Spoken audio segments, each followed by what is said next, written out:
안녕하세요. 청년부를 섬기고 있는 박종원 목사입니다. 잃어버린 길 어디서 시작되었나? 굉장히 난감한 제목이죠. 정말 쉽지 않은 그런 제목이어서 저도 참 설교를 준비하면서 길을 잃어버릴 뻔했는데요. 감사하게도 길을 찾아서 여러분 앞에 이렇게 서게 되었습니다. 방금 저희들이 들었던 이 노래, G.O.D의 길이라는 노래죠. 한 20년 전에 불러졌던 노래인데 정말 오늘 설교와 딱 맞는 그런 내용인 것 같아요. 화면에 방금 등장하셨던 분은 정말 어딘가 모르게 정처 없이 계속 헤매는 듯한 그런 느낌을 줍니다. 근데 실상 이런 모습이 우리 현대인들의 모습이기도 하죠. 제가 생각을 해보니까 길을 잃는 경우는 크게 한 두 가지 정도가 되는 것 같아요. 먼저는 목적지가 없기 때문이죠. 그래서 어디로 가야 하는지 모르는 것입니다. 근데 또 다른 경우는 출발점을 잃어버려서 아무리 목적지가 있어도 경로를 만들지 못하는 것이죠. 아마 여러분들 내비게이션을 사용해 보신 분들은 쉽게 공감하실 수 있는데요. 예전에 내비게이션 켜보면 늘 내비게이션이 현 위치를 탐색하느라 현 위치를 탐색 중입니다 라는 그런 멘트를 자주 날리는 것들을 아마 들으셨을 것 같아요. 아무리 목적지가 있어도 출발점이 없으면 그 목적지까지 가는 경로를 만들 수 없기 때문입니다. 이렇게 출발점과 목적지를 놓치면 우리는 길을 잃어버릴 수밖에 없습니다. 마찬가지로 인생의 기원과 목적을 놓치면 왜 이렇게 살아야 하는지, 또 왜 노력해야 하는지 그 이유를 발견할 수가 없는 것이죠. 인생의 출발점과 목적지, 즉 내가 어디서 시작한 존재인가, 또 내가 왜 사는 존재인가를 놓치면 우리는 인생의 의미를 잃어버립니다. 그래서 길을 잃어버린 사람들은 스스로 자신만의 출발점을 만들거나 혹은 자신만의 목적지를 만들어서 인생의 의미를 부여하곤 합니다. 출발점을 잃어버린 인간이 스스로 만든 그 출발점은 무엇일까요? 그것은 바로 자기 자신입니다. 자신을 출발점으로 삼을 때 그렇다면 그 인생은 어떻게 될까요? 바로 인간의 그 자기 중심성으로 인해서 수많은 갈등과 어려움을 겪곤 합니다. 그것이 최후는 무엇이라고 생각하시나요? 가만히 생각해 봤더니 그 최후는 결국 전쟁과 다르지 않다고 생각이 됩니다. 역사적으로 우리는 수많은 전쟁들이 어떤 집단과 국가의 자기 중심성으로 인해서 빚어진 것임을 쉽게 알 수가 있습니다. 늘 그 전쟁의 한가운데에는 자기 공동체를 위한다는 어떤 명목이 자리 잡고 있죠. 그것으로 인해서 다른 집단을 학살하거나 핍박하는 경우가 굉장히 많았습니다. 가장 대표적인 것이 바로 1차, 2차 세계대전이었죠. 겉으로는 모두를 위하는 척 하면서도 실상은 자기 국가만을 위한 이기적인 명목으로 벌어진 그런 전쟁이었습니다. 그런데 이런 전쟁은 우리의 삶과 동떨어지지 않습니다. 우리의 일상에서도 나의 이익을 위해서 상대방을 서로 죽고 죽이려는 그런 것이 다반사이죠. 각종 싸움이나 왕따, 폭력, 갑질, 약탈, 착취. 우리의 삶은 여전히 이런 모습들이 즐비합니다. 또 무력을 사용하지 않을 뿐이지 지금도 세계 안보나 어떤 질서라는 이름으로 자기 국가의 이익을 포장해서 다른 국가를 경제적으로 제재하고 또 보복하는 그런 것들 우리는 지금 너무 피부로 느끼고 있습니다. 바로 인간이 출발점에 자신을 놓고 있기 때문이죠. 출발점을 잃어버린 경우 인간은 자신을 그 출발점으로 삼습니다. 그런 목적지를 잃어버린 경우 인간은 무엇을 목적지로 놓을까요? 함께 성경을 한번 보시도록 하죠. 에베소서 2장 2절 말씀입니다. 같이 한번 읽어보도록 하겠습니다.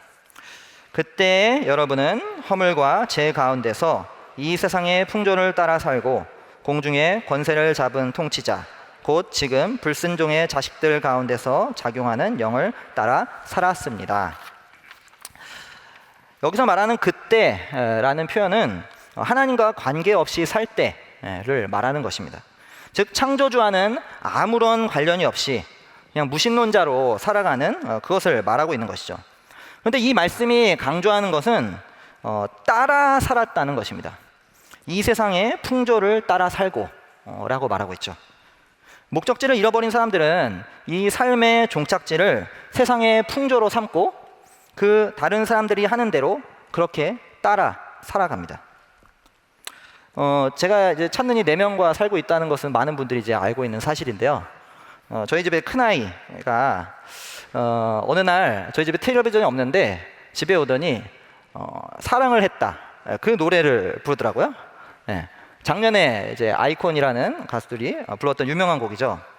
근데 어느 날 큰애가 집에서 그걸 부르니까 저희 집에 줄줄이 이제 동생들이 있는데 그 아이들이 따라서 그것을 하는 거예요. 그랬더니 당시 이제 6살이었던 셋째가 그 노래를 배워서 자기 어린이집에 이제 퍼뜨렸습니다. 그래서 어린이집에 아이들이 다 그 노래를 부르기 시작한 거예요. 지금도 이제 가끔 아이들이 집에서 합창을 할 때가 있는데 막내가 요즘은 사랑을 했다, 뭐 지우지 못할 아빠가 됐다, 뭐 이런 식으로 노래를 끝내더라고요. 근데 이게 실상 우리의 인생입니다. 하나님을 모르는 사람들은 하나님을 모르는 사람들이 추구하는 것을 자신도 따라서 추구하는 것이죠. 세상의 풍조를 따라서 사는 것입니다. 쉽게 볼 수 있는 돈, 명예, 권력, 쾌락, 이런 것들이 가장 대표적인 것인데요. 그것이 마치 인생의 어떤 궁극적인 목적인 것처럼 수많은 사람들이 무슨 일을 하든지 무슨 관계를 맺든지 그것들만 추구하는 것이죠. 일을 하는 목적이 많은 사람들이 추구하듯이 돈을 많이 벌거나 지위를 높이 올라가는 그것을 추구하는 것이죠. 관계를 맺는 것도 많은 사람들이 갈망하듯이 쾌락을 얻거나 명예를 얻는 그것에 집착하는 것입니다. 하나님과 관계없는 사람들은 남들이 하는 대로 따라서 사는 것이 인생의 종착지가 되어버린 것이죠. 누구나 사람은 성공하기를 원합니다. 일을 통해서든 관계를 통해서든 잘 되기를 바라죠. 그런데 단순히 성공하는 것이 중요한 것이 아니라 인간으로서 성공이 무엇인지 아는 것이 중요하다고 미라슬로브 볼프라는, 발음이 좀 어려운데요, 볼프라는 예일대학교 신학자가 꼬집었습니다. 바로 성공을 논하기 전에 인간이 누구인지, 인생은 어디서 시작되었는지, 어디로 가고 있는지를 알아야 한다는 것이죠. 그런 의미에서 인간의 출발점과 목적지는 매우 중요하다고 할 수 있습니다. 그래서 수많은 사람들이 신을 배제한 채 이 출발점과 목적지를 찾으려고 매우 많은 시도를 해왔습니다. 지금부터는 사실 이제 그 시도를 한번 우리가 살펴보려고 하는데요. 이 부분에 있어서는 제가 제임스 사이어의 기독교 세계관과 현대 사상에 큰 도움을 받았습니다. 이게 좀 어려워서 여러분들 길을 헤매실 수 있는데요. 잘 따라오시기 바랍니다. 먼저는 신의 자리에 자연을 놓고 자연을 가장 최고로 놓는 그런 시도가 있습니다. 지금도 크게 영향을 미치는 사상인데요. 바로 자연주의라는 사상입니다. 보시는 것처럼 자연주의 사상가들은 온 세상이 마치 거대한 기계이면서 인간의 이성에 의해서 온 세상이 다 파악될 수 있다고 보았습니다. 따라서 자연주의 덕분에 인간의 이성은 역사에서 주인공으로 자리 잡게 되었죠. 그리고 과학이 크게 발전하였고요. 오늘날 우리가 첨단 과학의 혜택을 누리는 것, 이것이 다 이 자연주의 사상 덕분입니다. 그런데 자연주의에 의하면 우주란 하나의 완전한 공간이고 우주 밖에는 어떤 존재도 있을 수 없다라고 보고 있습니다. 모든 것에는 원인이 있고 그에 따른 결과가 있다는, 이른바 여러분 한 번쯤 들어보셨을 텐데요, 인과율에 의해서 모든 사건과 사고가 설명될 수 있다고 보는 것입니다.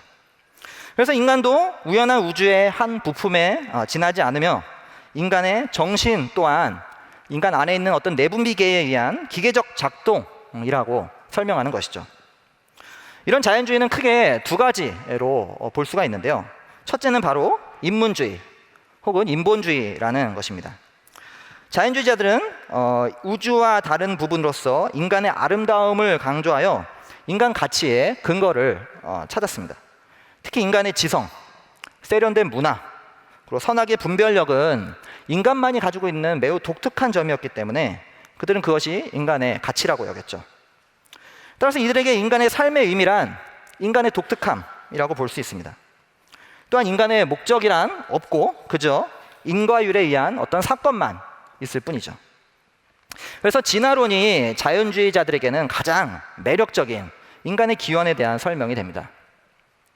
자연주의의 또 다른 한 갈래는 여러분들 많이 들어보셨을 텐데요, 유물론 혹은 마르크스주의라고 불려지는 사상입니다. 인본주의와 마르크스주의의 차이라고 하자면 너무 단순하게 말씀드리는 걸 수도 있는데요. 인본주의는 철학이나 생물학에, 마르크스주의는 경제에 집중하는 경향이 있다는 것이죠. 물론 마르크스주의는 민주주의적 사회를 거부하고 사회는 갈등을 통해 진보를 이루고 진보된 사회는 더 진화를 거쳐서 이상사회에 도달한다고 보고 있습니다. 그러나 마르크스주의도 인간을 가장 최고로 보고 신을 배제한다는 점에서는 이 인본주의와 맥을 같이 하는 것이죠. 이런 자연주의가 인간을 귀하게 여기고 또 평등을 추구하고 과학을 발전시켰지만 아쉽게도 여러 한계를 갖고 있습니다. 먼저는 인간 가치에 관한 것입니다. 자연주의는 인간의 존재를 귀중히 여길 만한 충분한 근거를 제공하지 못했습니다. 인간은 독특한 존재입니다. 그러나 자연의 모든 범주도 사실은 다 독특하다고 볼 수가 있죠. 인간은 우주의 중심이 아니면서도 스스로를 그 우주의 중심에 놓고 모든 의미와 가치를 자신이 만든다고 그렇게 생각하고 있습니다. 사실 동물들의 입장에서 보면은 동물들이 우주의 중심인 것이죠.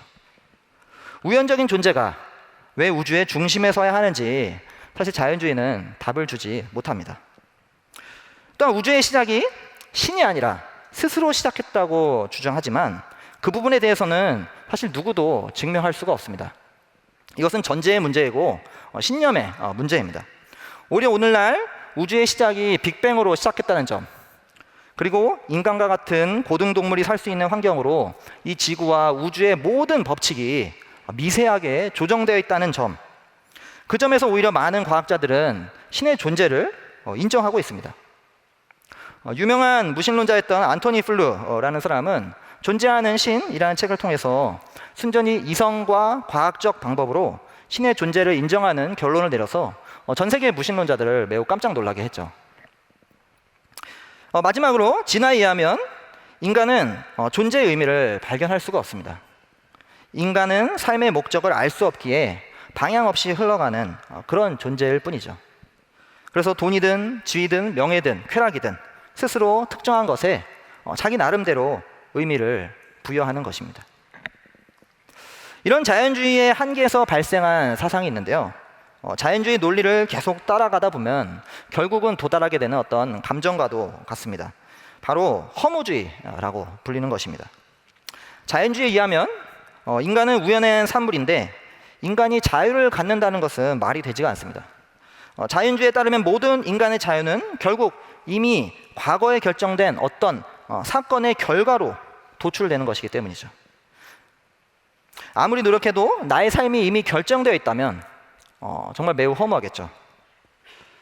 또 자연주의는 좀 전에 한계를 설명드린 것처럼 인간이 왜 우주에서 가장 가치로운 존재인지 설명할 수가 없습니다. 인간의 이성이 참인지, 인간의 윤리가 정말 맞는지 확인할 길이 없는 것이죠. 그래서 결국 이 허무주의는 자연주의 사상을 끝에 필연적인 결과입니다.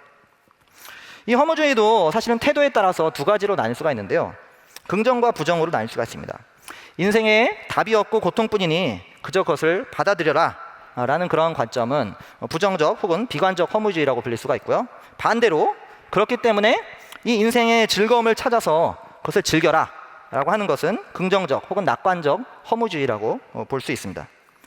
이 긍정적 허무주의가 우리를 현실에 충실하게 만들고 사실 우리 삶에 어떤 긍정적인 효과를 낳을 수가 있습니다. 대표적으로 여러분 많이 들어보셨던 소확행, 소소하지만 확실한 행복, 그리고 희계, 덴마크 용어인데요. 소소한 즐거움이나 안락함에서 오는 행복이라는 단어죠. 그리고 17년에 김연자 씨의 트로트 노래 제목으로 유명했던 아모르 파티, 그냥 직역하면 스페인어인데요. 운명에 자신의 운명을 사랑하라. 근데 이것은 철학자 니체가 사용을 해서 힘들어도 받아들여라 라는 그런 의미가 되곤 합니다. 저는 이런 태도가 사실 나쁘지 않다고 생각합니다. 이런 태도는 우리 삶에 활력을 주고 잠깐의 동력을 줄 수가 있습니다. 근데 아쉬운 것은 그것을 지속하지 못하게 한다는 것입니다. 누구나 우리는 삶에서 현실의 고통과 아픔을 겪곤 하죠. 아무리 즐거움을 찾아봐도 그 즐거움을 찾을 수 없는 순간이 옵니다. 그리고 만약 즐거움만 누리는 삶은 그 삶에서 의미를 발견할 수가 없습니다. 그렇기 때문에 아무도 이 허무주의에 따라서 살 수가 없는 것이죠. 또한 허무주의는 의미가 없는 것은 둘째치고 이 부정적 허무주의에 의하면 무엇이든지 거기서 인정이 됩니다. 적합한 것이라는 없기 때문에 어떠한 행동도 가능하다는 것이죠. 정말 우울한 이야기지만 심지어 자신의 목숨을 포기하는 것까지도 이 허무주의에 의하면 가능한 것입니다. 이렇게 허무주의에 따라 인간은 살아갈 수 없기 때문에 그것에 반대로 등장한 것이 바로 실존주의입니다. 실존주의는 인간이 어떻게 의미 있게 될 수 있는가, 그것에 매우 관심을 가졌습니다. 기본적으로 실존주의는 자연주의처럼 신을 부정하고 닫힌 우주 속에 인과율에 의한 법칙만 존재한다고 봅니다. 하지만 이 자연주의가 인간의 정신도 물질의 산물로 본 것과는 다르게 실존주의는 인간의 의식과 정신이 인간을 인간으로 빚어낸다고 그렇게 보았죠. 쉽게 말하면 자연주의는 인과율에 의해서 모든 결정이 이루어지기 때문에 어느 인간도 자유의지가 없는 것입니다. 하지만 실존주의는 인간의 결정할 수 있는 것, 그 자유의지 자체가 바로 인간 그 자체라고 말하는 것이죠. 그래서 실존주의에 따르면 인간은 의식이 있는 한 가치를 창출하는 것이고 선이라는 것은 그저 어떤 의식적인 행동에 불과하다고 보는 것입니다. 이 실존주의는 기계와 과학에 의해 무너진 인간의 존엄성을 회복시켰습니다. 자연주의에서 진화의 산물에 불과한 인간 개체의 의미와 독특함을 부여한 것이죠. 또한 인간과 우주를 별개로 놓아서 인간의 주체성을 강조하였고 개인의 자유를 매우 많이 증진하였습니다. 그래서 실존주의는 사람들이 정치와 사회에 적극적으로 참여하도록 부추겼죠. 하지만 이 실존주의에도 아쉬움이 있습니다. 실존주의는 이 공공의 이슈에 대해서 각자가 다 다른 답을 내놔도 누구 어느 하나 누가 맞다고 말할 수가 없습니다. 누구나 의미를 부여할 수 있는 그런 상황을 만들어버린 것이죠. 결국 옳고 그름이 사라져버려서 이 도덕적 기준점을 제공할 수 없고 상대주의의 기초가 되어서 결국 포스트 모던주의를 낳는 그런 기초가 되었습니다. 이 포스트 모던주의의 핵심은 이 세상을 설명하는 어떤 객관적이라고 하는 이야기로 불려진 어떤 거대 담론이 없다고 하는 것입니다. 오히려 이 모든 거대 담론들을 다 상대적인 이야기라고 그렇게 보는 것이죠. 그래서 포스트 모던주의의 대표적인 특징이 바로 상대주의입니다. 포스트 모던주의의 사상가들은 우리가 어떻게 알 수 있는지, 즉 인간의 이 이성에 대해서 매우 비판적인 질문을 날렸습니다. 그로 인해서 절대성은 상실되었고 신도 사라져버렸고 포스트 모던주의는 진리의 그 존재 자체에 커다란 물음표를 던졌습니다.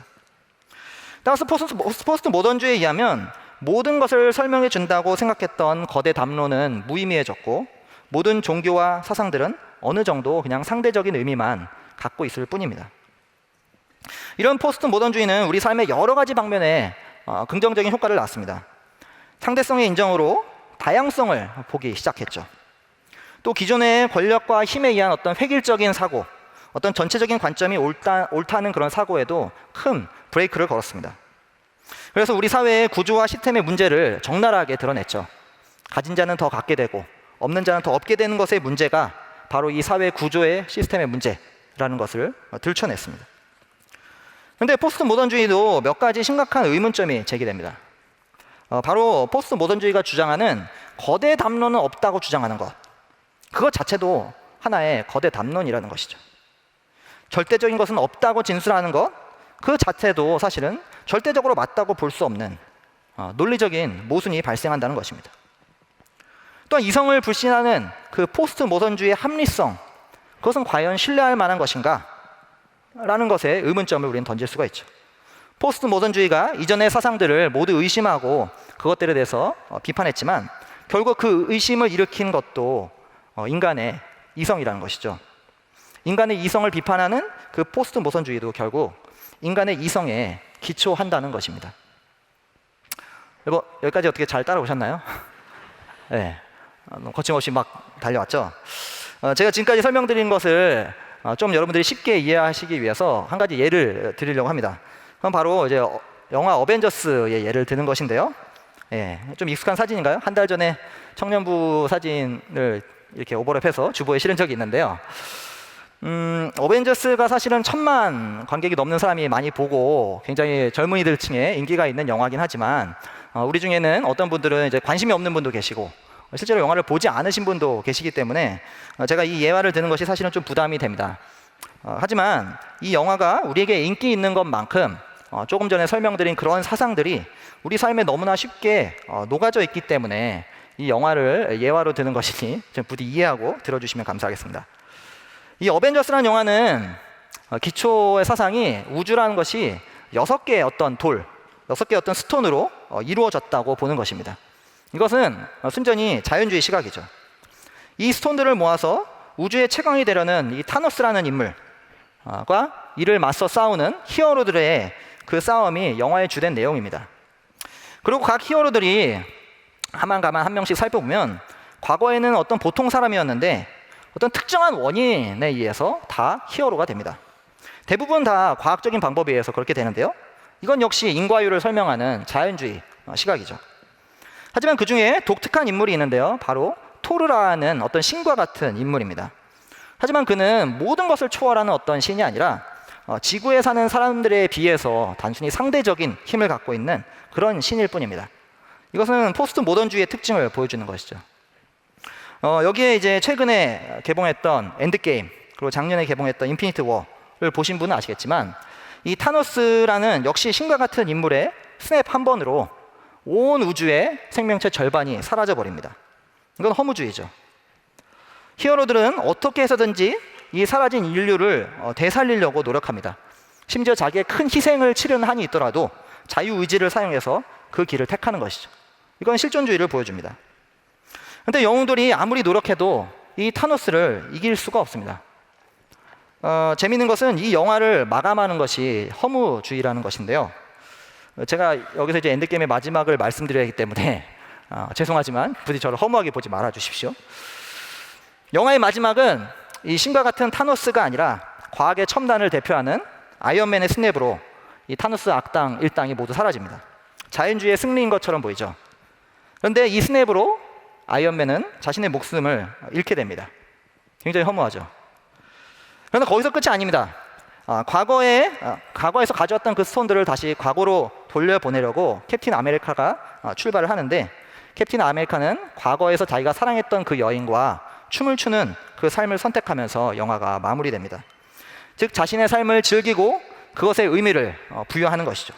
그 아무리 지구를 지키는 일이 대단한 일이라고 해도 인생의 의미는 그저 하루를 즐기고 하루를 열심히 살아가는 것, 그것이다 라는 것이 바로 이 영화의 메시지인 것입니다. 이렇게 영화는 긍정적 허무주의 혹은 실존주의를 지향하면서 마무리됩니다. 어벤져스라는 영화 속에 녹아있는 이 세상의 사상들, 우리는 인식도 못한 채 자연스럽게 우리에게 녹아져 있습니다. 그만큼 현대인들이 표현은 안 하지만 이 세상의 사상들에 익숙해져 있다는 것이죠. 근데 과연 인생의 의미는 그게 다일까요? 제가 지금까지 설명드린 이 세상의 사상들과 기독교는 과연 어떻게 다를까요? 이제서 좀 성경을 좀 보려고 하는데요. 슬슬 좀 불안하신 분들이 계시죠? 지금 이제 성경을 본다. 근데 걱정하지 않으셔도 됩니다. 저는 김영구 목사님 아닙니다. 같이 창세기 1장 1절부터 26절, 27절, 또 2장 15절, 17절을 이어서 함께 읽어보도록 하겠습니다. 같이 읽겠습니다. 태초에 하나님이 천지를 창조하셨다. 하나님이 말씀하시기를 우리가 우리의 형상을 따라서 우리의 모양대로 사람을 만들자. 그리고 그가 바다의 고기와 공중의 새와 땅 위에 사는 온갖 들짐승과 땅 위를 기어다니는 모든 길짐승을 다스리게 하자 하시고, 하나님이 당신의 형상대로 사람을 창조하셨으니 곧 하나님의 형상대로 사람을 창조하셨다. 하나님이 그들을 남자와 여자로 창조하셨다. 주 하나님이 사람을 데려다가 에덴 동산에 두시고 그곳을 맡아서 돌보게 하셨다. 주 하나님이 사람에게 명하셨다. 동산에 있는 모든 나무의 열매는 내가 먹고 싶은 대로 먹어라. 그러나 선과 악을 알게 하는 나무의 열매만은 먹어서는 안 된다. 그것을 먹는 날에는 너는 반드시 죽는다. 예. 창세기 1장 1절은 사실 기독교의 근간이 되는 그런 말씀입니다. 히브리어로 베르시트 바라 엘로힘이라고 이제 시작하는데요. 모든 것의 시작에 하나님이 창조하셨다는 것입니다. 앞에서 우리가 쭉 살펴봤던 그런 사상들과 달리 성경은 모든 것의 시작이 바로 하나님의 창조라고 그렇게 말하고 있습니다. 그리고 하나님이 인간도 창조하셨다고 말하고 있죠. 근데 놀라운 것은 하나님이 사람을 창조하실 때 하나님의 형상을 따라서 창조하셨다고 말하고 있습니다. 하나님의 형상이 무엇인지는 논란이 많지만 인간은 다른 피조물과는 매우 다른 굉장히 독특한 점이 있는데 그것은 바로 하나님의 형상이라는 것입니다. 인간이 서로를 돌보고 서로를 아끼고 서로를 보살피고 그래야 되는 모든 이유는 바로 서로가 하나님의 형상이기 때문입니다. 기독교에서 인간의 출발점을 자신이 아닌 하나님으로 보기 때문에 그로 인해서 놀라운 인간의 가치를 발견할 수가 있는 것이죠. 여기서 또 한 가지 놀라운 점은 하나님께서 남자와 여자로 사람을 창조하셨다는 것입니다. 그리고 그 둘에게 하나님을 대신해서 세상을 다스리라고 말씀하셨죠. 따라서 창조된 남자와 여자는 모두 동등한 하나님의 형상으로서 서로를 배려하고 또 서로를 존중해야 하는 것입니다. 어떤 특정한 성에 국한하여서 우열이 존재하지 않는다는 것이죠. 특정한 성에 특정한 역할이 배정되지 않는다는 것입니다. 그 어떤 조건으로도 인간의 고유함과 또 남녀의 고귀함을 배제할 수 없다는 것입니다. 여기서 한 걸음 더 나아가서 2장을 보시면 하나님은 이 에덴이라는 동산에 인간을 두시고 동산을 맡아서 돌보는 일을 부여하십니다. 그리고 인간과 관계를 맺습니다. 이것이 바로 그 유명한 그 선악과 금지 명령이죠. 선악과가 실제 했는가? 여기서 등장하는 그 사람이 정말 실제 역사적 사람인가? 그것도 역시 학자들 간에 논란이 많지만 우리에게 주는 메시지는 매우 분명합니다. 하나님은 인간을 창조하신 분이고 인간은 하나님의 피조된 존재이며 하나님을 하나님으로 존중하며 살아갈 때 인간은 영원히 살 수 있다는 그런 메시지입니다. 사실 2장 여기서는 영원히 산다는 말은 없지만 창세기 3장을 보시면 아시겠지만 인간이 에덴에서 쫓겨날 때 생명나무의 열매를 더 이상 먹지 못하게 되는 것을 볼 수가 있습니다. 인간이 최종 목적지를 하나님과의 온전한 관계, 즉 창조주와 피조물의 관계로 놓을 때 인간은 비로소 다른 인간을 포함한 모든 피조물과 생명력 있는 관계를 유지할 수가 있는 것이죠. 여기서 우리는 인생의 영원한 의미를 발견할 수가 있습니다. 인생의 출발점은 바로 창조주 하나님입니다. 그리고 인생의 목적은 그 하나님과 인격적인 관계인 것이죠. 이 둘이 시작과 끝으로 존재할 때 인생은 하나님의 형상으로서 하나님의 선하심과 아름다움을 드러내며 살아가는 그 의미를 발견할 수가 있습니다. 그 목적을 이룰 때 인간은 남녀 불문하고 서로를 존귀하고 귀하게 대해야 하는 것이죠. 이것보다 더 아름답고 숭고한 의미가 있을까요? 앞서 살펴본 세상의 그 많은 사상들에 따른 인간의 의미를 갖고 살아가는 것과 이 성경에서 발견된 인생의 의미를 갖고 살아가는 것, 어느 것이 더 합리적이고 어느 것이 더 매력적인가요? 지금까지 간략히 살펴본 이 세상의 사상들과 기독교의 큰 차이점은 바로 스스로 의미를 부여하는가 아니면 하나님에게서 발견하는가입니다.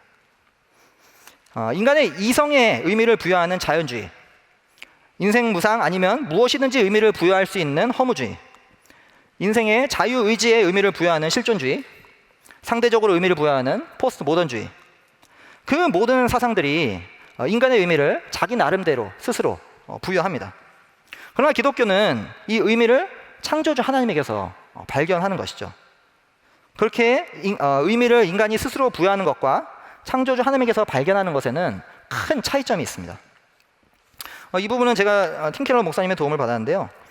먼저 부여하는 의미는 발견하는 의미에 비해서 덜 이성적이라는 것입니다. 무언가 의미가 있으려면 그것은 합리적이어야 합니다. 그런데 부여하는 의미는 어떤 목적이나 나보다 더 큰 무엇과 연결시키기 어렵다는 것이죠. 예를 들면 신을 믿지 않는 사람들에게 가장 많은 이유로 드는 것이 돈벌이에서 인생의 의미를 찾는 것입니다. 그렇다면 돈을 벌어서 무엇을 할 것인지 질문을 할 수 있게 되죠. 돈을 벌어서 예를 들어 기부를 한다든가 좋은 집을 산다든가 그런 이유를 댈 수 있습니다. 그런데 기부를 해서 도대체 무엇을 할 것인가, 좋은 집을 사서 도대체 무엇을 할 것인가, 또 질문을 파고들 수가 있죠. 거기에 또 답변을 하면 또 역시 질문을 파고들 수가 있습니다. 결국 이렇게 꼬리에 꼬리를 물면 궁극적으로 무엇을 위한 것인지 답변하기가 매우 어렵다는 것입니다. 그래서 의미가 부여하는 것이라면 그냥 내가 합리적으로 어떤 것에 사고하는 것을 포기하고 자기 나름대로 의미를 부여하는 것에 만족해야 합니다. 하지만 기독교는 의미를 창조주 하나님에게서 발견하기 때문에 그 하나님이 누구신지 알면 알수록 삶의 의미를 누리고 평안을 얻을 수가 있습니다. 작년 3월에 김영국 목사님께서 나와 그 신과 무슨 상관이 있는가? 라고 설교 시리즈를 하신 적이 있는데 그 설교를 여러분도 한번 참조해 보시면 좋을 것 같습니다. 돈, 섹스, 권력, 명예, 도덕, 자유, 희망, 정체성, 공동체, 정의, 이 모든 것들의 의미를 하나님을 통해서 발견하고 의미를 더 풍성하게 가질 수 있다는 것이죠. 오히려 그리스도인들이 평안과 의미가 없다면 충분히 정말 그 하나님을 사고하였는지 생각해 볼 필요가 있는 것입니다. 또한 부여하는 의미는 발견하는 의미에 비해서 덜 공동체적입니다. 자기 나름대로 의미에 만족한다면 저마다 자기 의미를 추구하게 되죠. 결국 공동의 가치와 의미는 줄어들 수밖에 없습니다. 사회 연대와 공공제도는 더 위축되는 것이죠. 또한 각자가 의미를 부여하는 이 개인적인 행동은 오히려 자신의 이익을 최고로 두게 됩니다. 하지만 우리가 개인주의가 이 공동체적인 삶의 가장 큰 문제임은 너무나 잘 알고 있는 것이죠. 반면 기독교는 기꺼이 희생할 만한 대의를 하나님에게서 발견하게 됩니다. 개인의 이익과 안녕을 목적으로 하는 것이 아니라 모든 인류를 살리시는 그 하나님의 정의와 공평에서 의미를 발견하게 되는 것이죠. 사실 이 부분은 다음 주 설교에 아마 여러분들 가운데 더 들려지게 될 것 같습니다. 마지막으로 이 부여하는 의미는 발견하는 의미에 비해서 덜 지속적이라는 것입니다. 자신이 만들어낸 의미는 이 땅의 부귀영화를 추구하는 것이 대부분인데요. 때때로 어떤 인생의 역경이나 고난을 만나게 되면 더 이상 거기서 버틸 힘이 없어집니다. 오히려 현세적 복락이 전부이기 때문에 그 방향에서만 의미를 찾을 수가 있는 것이죠. 무언가 문제가 있고 어려움이 있으면 의미는 거기서 볼 수가 없습니다. 내 삶의 의미가 부유해지는 것, 유명해지는 것, 높은 지위에 오르는 것, 어떤 쾌락을 얻는 것이라면 과연 고난 가운데서 어떤 의미를 가질 수가 있을까요?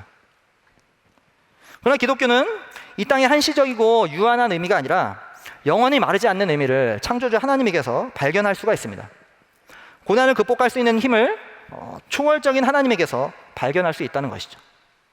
오히려 인생의 목적을 하나님과의 그 관계 맺음에 놓는다면 인생의 고난이나 어려움은 하나님과 관계를 더욱 깊이 하는 데 도움이 될 수가 있습니다.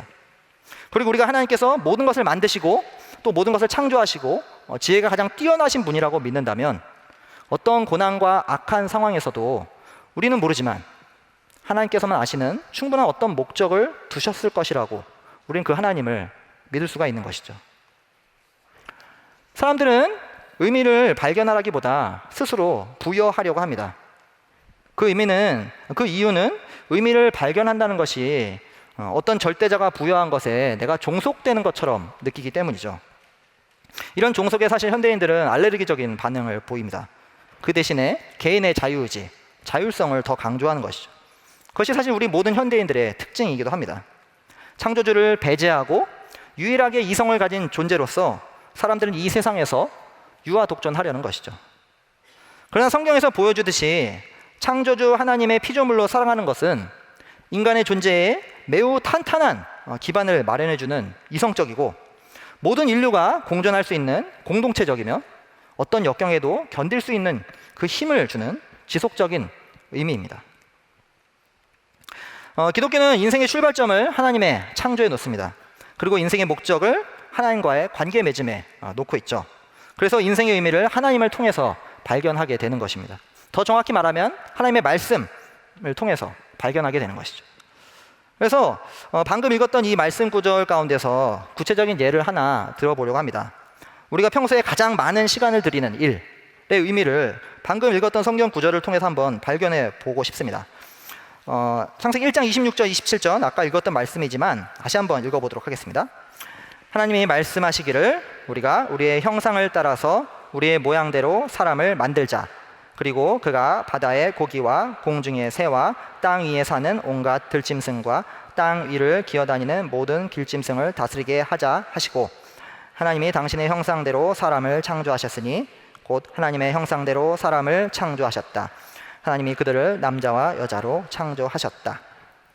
창조주 하나님께서 인간에게 일을 맡기셨습니다. 그것은 하나님을 대신해서 온 세상을 다스리는 것이었습니다. 바로 세상을 창조하시고 운영하시는 그 하나님을 닮아서 인간에게 그 일에 동참하도록 하나님께서 우리 인간에게 부여하신 것이 바로 일이라는 것이죠. 그래서 인간은 이 일을 통해서 악으로 얼룩져 있는 이 세상을 회복하는 그런 역할을 하게 됩니다. 물론 모든 일이 다 그런 일은 아닙니다. 그러나 많은 일들이 그런 의미를 담고 있습니다. 무언가를 창조하거나 만들어내는 것, 사람을 돌보거나 살피는 것, 사람에게 유익을 주는 것, 그 모든 일들이 다 이런 관점에 속하게 되는 것이죠. 그렇기 때문에 교회의 일은 거룩하고 성스러우며 이 세상의 일은 속되다는 그런 관점 자체가 맞지 않습니다.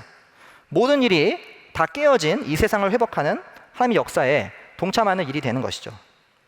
그런데 많은 사람들은 하나님과의 관계가 없고 또 하나님과 멀어졌기 때문에 그 일하는 방식에 있어서 매우 자기중심적입니다.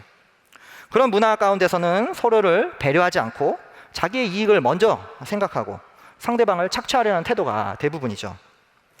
그래서 우리의 일에서 늘 관계적인 어려움이 생기곤 합니다. 하지만 하나님과 관계를 맺고 있는 사람들은 하나님의 형상으로서 일터에서 벌어진 갈등과 그 어려움을 회복하고자 하는 것이죠. 또 이 구절은 하나님께서 사람을 남자와 여자로 창조하셨다고 말하고 있습니다.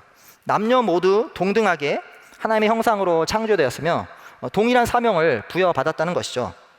이 세상을 회복하시는 하나님의 역사에 남녀 모두 참여하여 하나님처럼 세상을 돌보는 것입니다.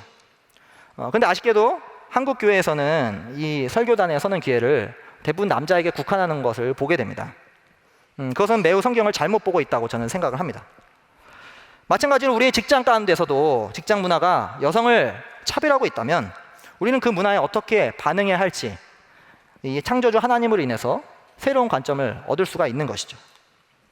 그것만이 아닙니다. 창세기 2장 15절 제가 개역 개정으로 실었는데요. 한번 읽어보겠습니다. 여호와 하나님이 그 사람을 이끌어 에덴 동산에 두어 그것을 경작하며 지키게 하시고, 이 구절에서 경작한다는 단어는 원래 아바드라는 히브리어인데요. 이것은 섬기다라는 의미를 담고 있습니다. 하지만 핵심 의미는 인간이 창조 세계를 섬기면서 그것이 하나님이 주신 것임을 잊지 말라는 것입니다. 그런 의미에서 일이라고 하는 것은 하나님을 섬기고 예배하는 행위가 되는 것이죠. 하나님이 어떤 분이신지 기억하고 하나님이 맡기신 것임을 기억하면서 그로 인해서 맡겨진 일을 감당하는 것입니다. 창조주 하나님을 바르게 인식하여 일을 감당하게 되면 그것은 하나님을 예배하는 행위가 되는 것이죠. 단순히 일을 하는 것이 아니라 하나님을 섬기는 행위가 되는 것입니다. 따라서 일을 통해서 돈을 버는 것만 목적이 아니라 망가진 세상을 회복하는 그 창조주 하나님의 일에 동참하게 되는 것입니다. 일을 통해 파생되는 결과를 통해서, 그리고 함께 일하는 동료들과의 그 관계 가운데서, 그리고 일을 하는 나 자신에게서 일하시는 그 하나님의 일에 동참하는 것, 그것이 바로 인간에게 주어진 그 일의 의미라는 것입니다. 오늘 설교를 듣고 많은 분들이 뭐 다 아는 얘기네 뭐 다 한번 생각해 봤던 얘기인데 그렇게 생각하는 분이 계실지 모르겠어요. 또 어떤 분은 도대체 내 인생의 의미는 무엇일까, 그렇게 고민하는 분이 계실지도 모르겠습니다. 그런데 그런 분들에게 말씀드리면, 여러분, 예배를 통해 인생의 의미를 발견하십시오. 예배를 통해서 여러분들의 그 시각을 계속해서 재조정하시기 바랍니다. 지난 나들목 시간에 마해가 올라오고 마지막 문구가 늘 올라오는데 그것을 아마 기억하신 분이 계실지 모르겠는데요. 오늘도 예배를 통해서 내 삶을 돌아보고 세상을 바로 바라보며 하나님 마음 경험하기를 기도합니다. 우리 예배 시간마다 매주 나오는 문구입니다. 사랑하는 형제자매 여러분, 우리는 결코 완벽한 존재들이 아닙니다. 우리는 늘 이 세상에서 문화와 상황 속에 젖어 사는 사람들이죠. 이 세상의 사고방식이 우리에게 너무나도 많이 묻어져 있습니다. 그렇기 때문에 그리스도인들이 끊임없이 해야 할 것은 창조주 하나님을 예배하는 것입니다. 그것이 하나님을 바르게 대하는 것이며 하나님의 마음으로 자신과 세상을 바라보는 것이죠. 예배가 우리의 왜곡된 관점을 바로 잡는 것입니다. 여러분, 기독교는 씨름하는 종교입니다. 답이 그냥 하늘에서 뚝 떨어지는 그런 종교가 아닙니다. 방향성은 분명하지만 이 구체적인 길은 우리가 각자가 발견해야 하는 것이죠. 인생의 출발점과 목적지를 선명하게 둔다면 나머지 우리 인생을 구성하는 그 모든 것들의 의미를 그 안에서 찾아가야 하는 것이죠. 그렇기 때문에 예배를 멈추면 그리스도인이라고 할지라도 인생의 의미를 찾을 수가 없습니다. 그리스도인이 된다는 것은 창조주 하나님을 이제 막 인식하기 시작한 어떤 갓난아이와 같은 존재로 태어나는 것입니다. 갓난아이로 태어났다면 하나님과 관계를 계속해서 지속하시고 그 관계를 이 땅에서 살아내려고 애쓰시기 바랍니다.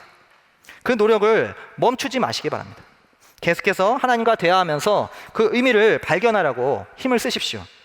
다른 길에서 그 의미를 찾으려고 애쓰지 마십시오. 계속해서 하나님을 예배함으로 자신의 의미를 발견하고 그에 맞게 살아가시기 바랍니다. 그것이 바로 우리 더불어함께교회 하늘 가족인 우리의 삶인 것이죠. 그래서 우리는 이렇게 고백합니다. 강의 안에 넣어드린 아드목교회 구리신조 사망 성부 하나님, 우리 함께 읽어보도록 하겠습니다. 우리는 창조, 구속, 심판과 회복의 주권자이며 모든 피조물의 예배를 받으실 분이시며 만물을 사랑과 공의로 다스리시는 성부 하나님을 믿으며 이 하나님께 우리 자신을 드린다. 오늘 주신 말씀을 생각하며 잠시 1분간 침묵하도록 하겠습니다.